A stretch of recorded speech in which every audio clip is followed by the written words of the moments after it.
کیا سابق وزیر اعظم نے 9 مئی واقعات کی مذمت کی کہ یہ غلط ہوا؟ کیا عدالت میں اپنے تحریری جواب میں مذمت کی گئی؟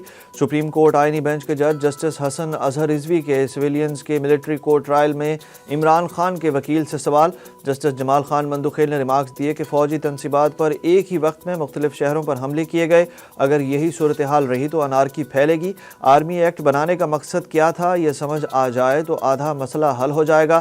جسٹس امین الدین خان نے ریمارکس دیے کہ ملٹری کو اختیار نہیں ملا بلکہ پارلیمنٹ کے ذریعے قانون کے ذریعے یہ اختیار ملا۔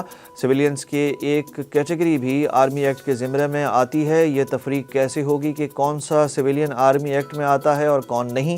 جسٹس حسن اظہر رضوی نے کہا کہ کراچی میں کرفیو لگنے پر فوج آتی تھی تو لوگ پھول پھینکتے تھے، ایک ہی دن میں جی ایچ کیو سمیت مختلف مقامات پر حملے ہوئے۔ جسٹس مسرت ہلالی نے کہا کہ ایسا کوئی بہادر وزیر اعظم نہیں آیا جس نے 5 سال مکمل کیے ہوں۔ کیس کی سماعت کل تک ملتوی کر دی گئی۔